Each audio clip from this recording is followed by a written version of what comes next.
Hello everybody, it's Mark with Life on Adventure. I'm up here in Plumas County.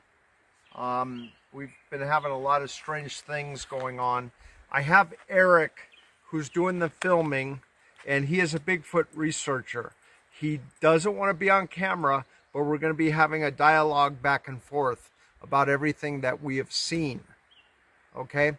I've been up here for about 6 or 7 days. He's been up here for about 4 days. He has encountered, the first night he was down here, a UFO. So I'm going to have Eric tell you about what his sighting was. Okay, that was Alamo Lake, right? Yeah, he was. Or Antelope Lake. Antelope Lake. Yeah, first night. First night he was down here. Camped out up on peak up on a forest road, and saw a large light that was definitely about twice the size of what a star would be, just kind of floating across the sky. I would say it was probably at least 10 miles away, but it was big enough to notice with the naked eye. And it just floated left to right, and then all of a sudden it made a backwards turn left, and then kind of shot off into space. In less than 2 seconds, it went from being a pretty good sized light to just vanishing into nothing. So that was pretty cool. That was definitely not a drone. I call it a starship. So anyway, you go ahead and take it from there, Mark. Okay, so we're out, we're doing things, we're cruising up these roads in the middle of nowhere. Last night we went to a party, and Well, let's skip before the party. Where did we go yesterday afternoon?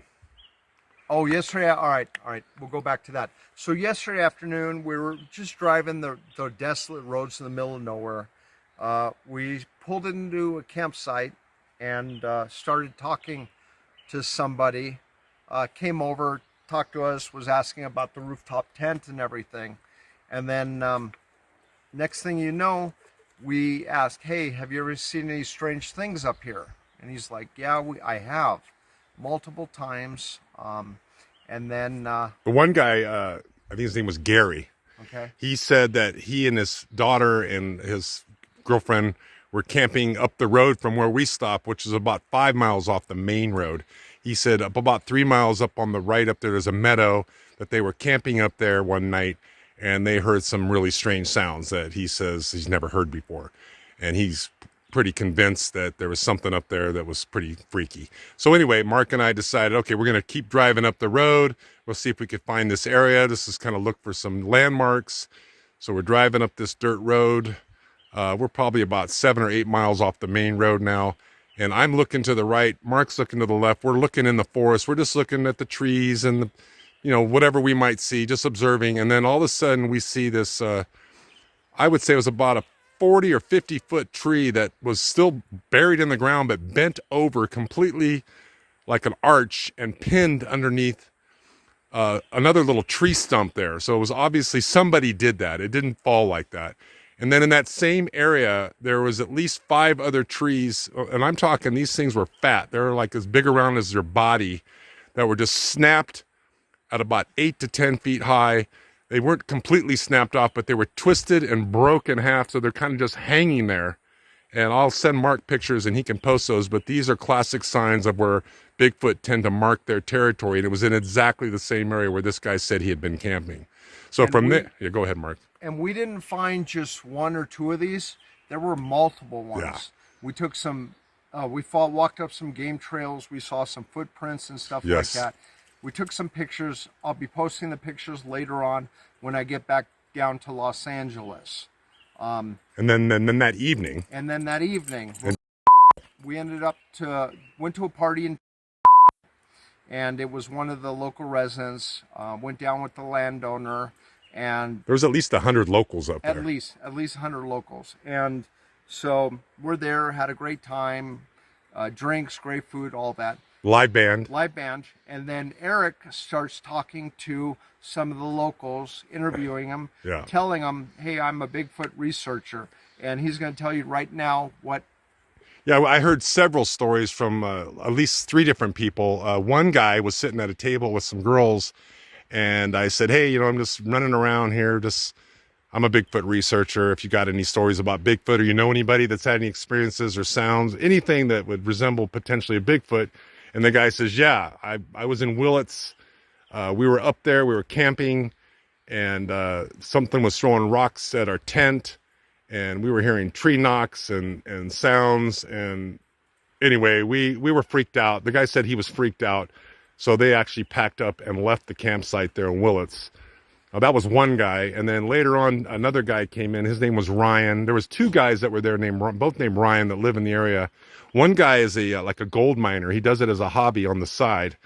And he goes venturing off into the mountains. And he says that he's been stalked by bear and by mountain lions. And he said one night he was up there, and he says whatever was stalking him that was trying to get him off the mountain was not a bear or a mountain lion. He's positive about that. So he was pretty convinced that there was a Sasquatch up there. There's multiple spots up here. There's not just one area where they are. I'd say there could be 4 or 5 areas where these things are easily in maybe a 20-mile radius. And then the third story was this guy that was, let me recall here real quick.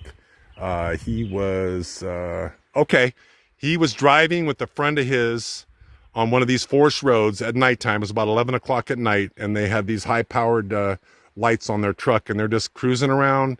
And all of a sudden, he said it was about 10 feet tall. A Bigfoot ran across the road from right to left. They clearly saw it, both of them. And when it went to the left, they kind of turned and tried to follow it for a while. And he said this thing took 6 steps and it was gone. They couldn't see it after that.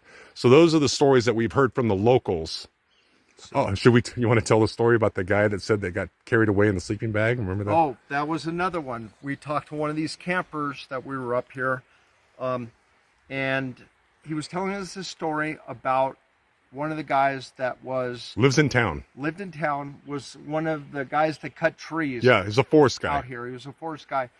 Their job was basically go out somewhere for 3 days and cut trees, and it was too far to go into town, so they would just camp out there. He said that this gentleman had told him that one night he was sleeping in his sleeping bag. In a sleeping bag. Not in a tent, but just like out in the wilderness. Outside, and something grabbed the sleeping bag. With him in it. On his shoulder, and ran multiple miles before he was eventually and the guy said that he lived, obviously, but he said that he was yelling and screaming and kicking, and he thought that maybe the Bigfoot got tired of holding on to him, just dropped him, and then he had to find his way back the next day, but he was stuck out there 2 miles out in the middle of nowhere, didn't even know where he was. Yeah, so there are crazy, strange things happening up here. Eric is convinced, so he will come back up here.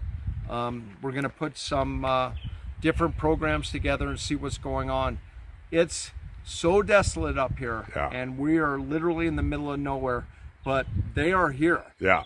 I mean, we have spoken to in excess of probably 15 people that have told us their stories. So I know they're here. I'll be back up next month, so be sure to follow us at Life of an Adventurer. It's going on. We're going to post more stuff, more pictures and all that, and we'll see what happens. All right, guys, see you out on the trails.